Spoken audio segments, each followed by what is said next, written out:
RN, your world unfolding. The negotiations still continuing in Parliament House over the government's media reforms. The 5 crossbenchers needed to support the package are still talking with each other and with the government, as I understand it anyway. But a man who can clear this up for us is the independent member for New England, Tony Windsor. He holds one of the key votes and he's been doing much of the talking. Tony Windsor, good morning. Welcome back to Breakfast. Thanks, Fran. Today I notice in most of the newspapers they've written off the media reform bills. Is that your fix on where things are at? No, not yet. I still think there's probably a 60% chance, slightly less than I thought yesterday. You thought 70% yesterday? Yes, of some of the bills getting up, particularly in relation to the advocate.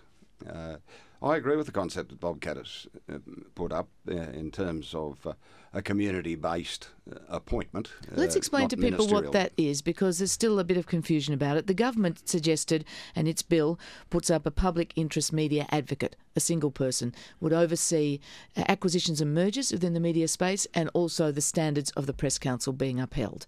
That's what the bill says. The Bob Catt proposal, which seems to be now the dominant position being discussed, is a panel of 3 eminent persons who would, instead of 1 public interest advocate, it would be 3. And that panel, in turn, appointed by a community panel, which included representatives from the MEAA, representatives from the Press Council and representatives from the Order of Australia Council. Is that right? Well, this is one of the difficulties with this. It is a little bit of a moving target, but essentially that's the theory, and I agree with that principle. You don't think a panel appointing a panel is looking a little absurd? No, not at all. Not at all, because the main objection from the Kim Williams of this world was that the minister would appoint the panel. If you have a group of eminent citizens that represent larger groups across Australia, you're actually bypassing the political appointment and putting in place a panel of 3 to oversight the advocates' roles. It's all getting a little sort of long-winded, though, isn't it, the process? Well, that's been one of the problems with this. It was a take it or leave it a week ago, and now people are being asked to make very important decisions in a hurry with a mixed bag of options, and we're trying to nail down those options and then get agreement of 5 people in relation to those options. So that's Parliament. It's not that simple. It's not tidy. The 2 key points are the public interest advocate overseeing mergers and acquisitions, and another one over the public interest advocate overseeing the Press Council. So leaving aside panel or no panel, is it true to say that support is not there for the oversight of the Press Council, that bill will almost certainly be defeated? Well, I don't think you can say that yet either.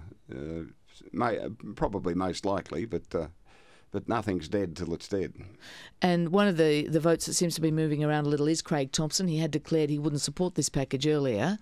Is Craig Thompson now actively, as far as you can tell, considering passing these bills? Well, I haven't spoken to Craig since yesterday morning, so yesterday morning I think he was reluctant to support the Bob Catt model, but I think the model's changed a little bit since then. So whether there's some negotiations going on with Craig Thompson in relation to those changes, I'm not privy to them. I know this is fuzzy and I'm sure it's difficult for everyone listening to follow too, but can you give us what you think the latest model on the table is? Well, essentially a panel of 10 or 12 eminent Australians appointing a smaller group that the minister, the government of the day, has to accept in relation to those roles of diversity and advocacy for the Press Council. So no ministerial interference, which was the front page of the paper. Conroy's going to rule democracy and ruin it as we do it. That won't happen under this model. It actually comes from various groups across the community, and I think it's a relatively simple, clean model, and it does most of the things that people are saying should be done. Have we lost sight of the question, though, of whether we need that? Well, no, I think we do. I think most people would agree that we do. There are very real concerns out there about the diversity of ownership in terms of media, for instance. If Woolworths bought Coles tomorrow, would we all be overjoyed? Would the consumer actually win? Well, I think we've got to ask the same question in terms of the media diversity issues as well. There's some significant issues in this bill. It's not just all about who the advocate is. That's the regrettable part of this. I think if even though it's being dragged out, and I know people want they want instantaneous politics in this place, but I think given the positioning that's there now, another week on this of rational negotiation and discussion could in fact come up with something that could work, and it might be based on the Bobcatter model. But you're not being given another week on this. Well, you never know. You never know in politics. Well, talking about the politics of this, Julia Gillard certainly has a lot riding on this deal, as Paul Bongiorno was just discussing, possibly including her own leadership. Does that make you more inclined to support the package? Is the Prime Minister's leadership a consideration of yours? No. I don't think it's terribly under threat anyway. But I can't get into support or not supporting issues on the basis of someone else's future. That's not the right way to operate. And I'm only one vote in this. I'm a supporter of the Bobcatter model in some form or other. So I'm probably not the number that's at risk here. There are others who are still debating whether that particular model fits their views or doesn't. So who would you say are the numbers that are at risk? No, I can't. I can't speak for others. This has been inextricably linked to the leadership, whether you think it should be or not. You're not a member of the Labor caucus. You are a member of this parliament, though. Would it be in everyone's best interest for the Labor leadership to be sorted out as soon as possible? Oh, I think so.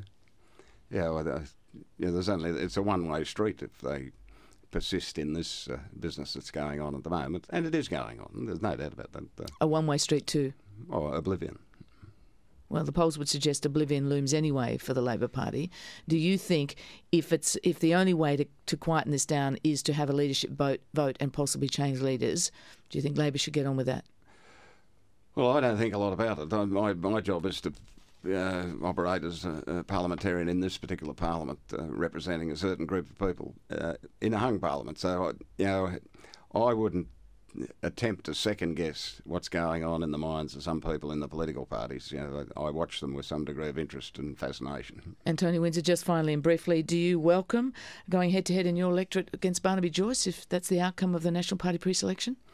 Well, he said last night he was running, told me, so I presume he's just bypassed the locals and pre-selected himself. Well, I think he's running for pre-selection. If they pre-select him, would you welcome that contest? Oh, I'd welcome anybody. I quite like Barnaby. I suggest he talks to his mother this time because she wouldn't vote for him last time he was running. Tony Windsor, thanks very much for joining us. Okay, thanks, Fran. Tony Windsor is the independent member for New England. RN, your world unfolding.